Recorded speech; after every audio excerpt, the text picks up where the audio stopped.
10% of people has ADHD. But if you look at the top entrepreneurs and self-made millionaires in the world, this number skyrockets.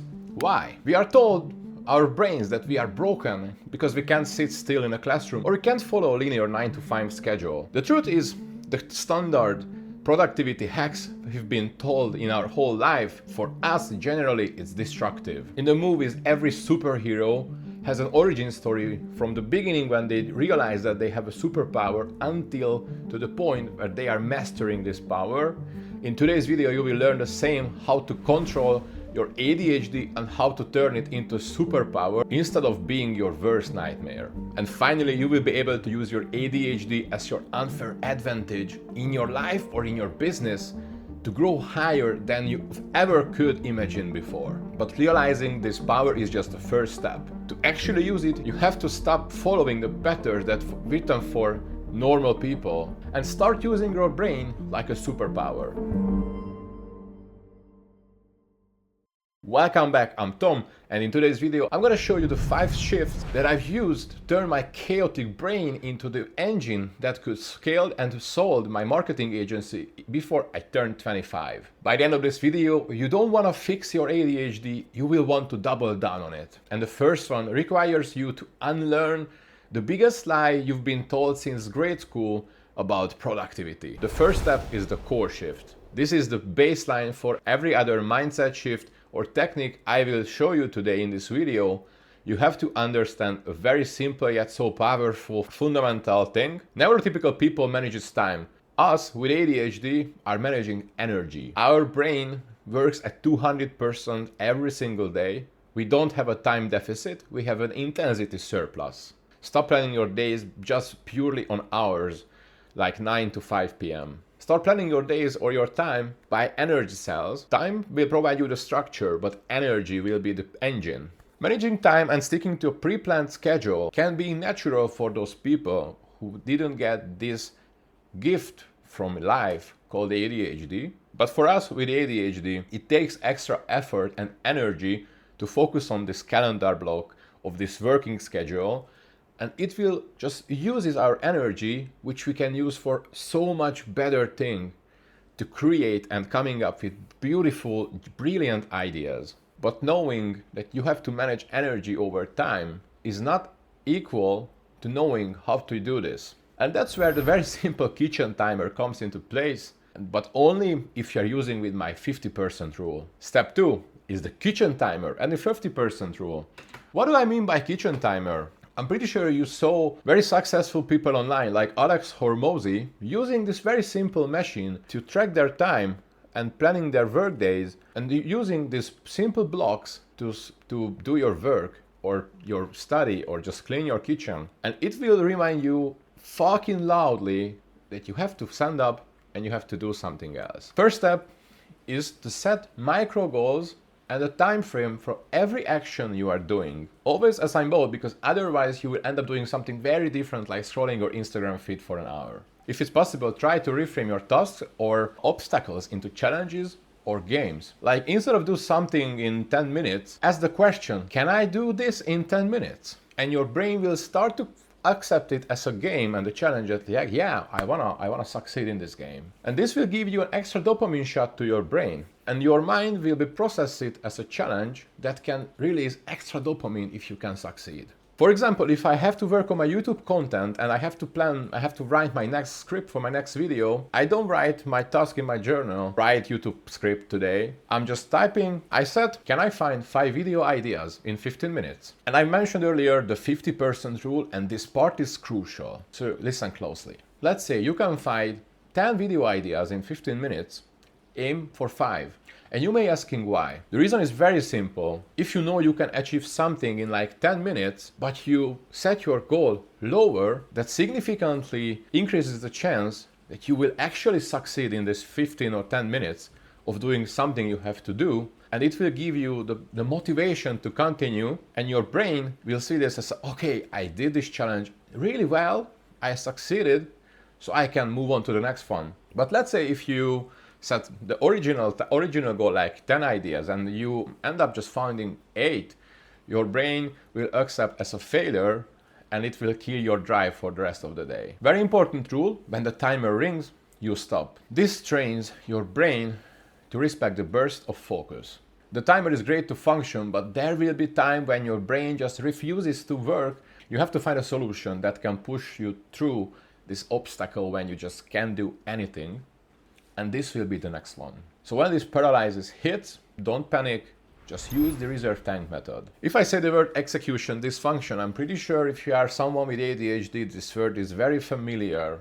When we wake up in the morning, we sit down next to our laptop and we see the first task, which is a very big, scary task, and our brain just freezes. You can do anything. The solution is very simple. Never sit down with just one task. Always have 2 to 3 reserve tasks ready. So if you are, let's say, you sit down in the morning, and my task is to plan my next YouTube video, and I have to write the content, which is like 1 to 2 hours. It depends on the topic and the length of the video. But my brain just stopped working.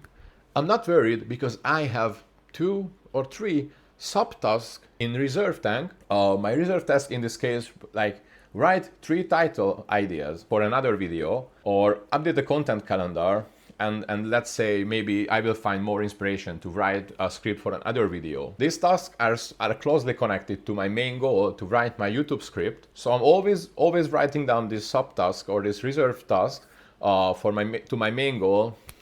Because if I set a very different or very other area for myself, the chances of scrolling my Instagram feed for 30 minutes and just waste my time is significantly higher. So make sure you always have something relevant to your main goal, but way smaller than the original very big and very scary task. Now you know how to manage these mental blocks.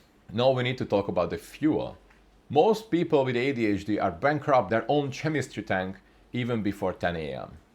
And here is how to flip this equation. A step 4 is a dopamine stacking. The idea is the ADHD brain runs on dopamine. This is a fact, everyone knows it. Draining feel-good actions burn dopamine without no return. Energizing good feel actions are burning dopamine with a higher dose of dopamine in return. Simple example, you wake up in the morning with 10 dopamine cells, let's say. You decide to open your phone, scroll on TikTok for 10 minutes. It will reduce your dopamine level by 5, but you won't gain anything in return, so you will have 5 dopamine cells for the whole day in advance in front of you. You will burn the rest 5 energy cells or dopamine cells very fast, and you will be drained and burned out by 10 a.m. But if you start your day with energizing feel-good activities, like let's say you wake up and you go to see the sun for 5 minutes or just read 5 pages in a book, that will reduce 5 dopamine cells from your points, but in return you will get 15, which means you will have 20, and your mind will be more active, more driven, and more motivated to do your daily stuff. Why it works? Because you build momentum early.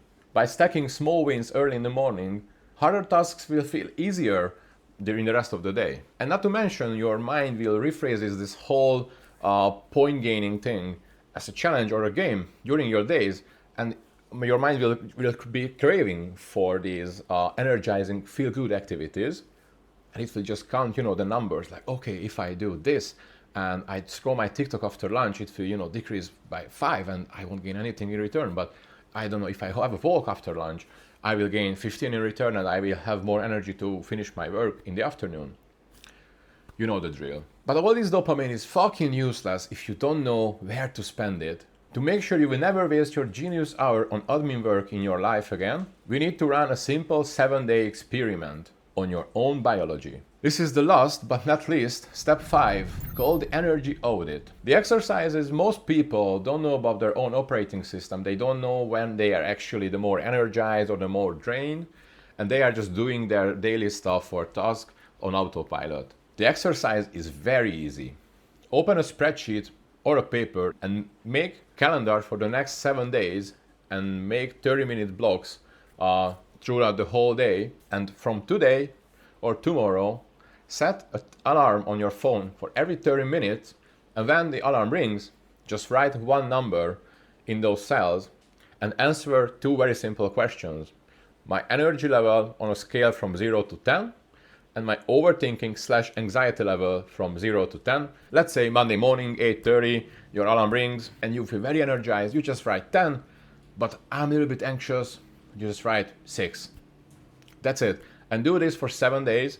And after 7 days, you will see a pattern and you will find your most energized time zones. For me personally, my most energized time is morning 10:30 to 1:30 p.m. Usually I have lunch around 1:30 or 2 p.m. and after lunch I usually pretty much drain. That's when I usually have a walk on the beach or just around my house, because I know myself, and in this time period after like 2 until 3 or 3:30, I'm not really useful for do anything like a creative work. So either I'm walking or do some admin work, which is, the boring stuff. These 5 steps aren't about to fix you. We are using these steps to become superheroes and crack the code over our mind and thrive in our life and business. When you build a business or a life based on your energy and not on society's clock, you stop competing with anyone else and you start to playing your own game. And be careful, because you will be fucking unbeatable on your field. And if you want to see the reality of building a business with ADHD and living in Southeast Asia, then make sure you drop me a follow. And if you find something valuable in this video, feel free to leave a comment down here. See you in the next one.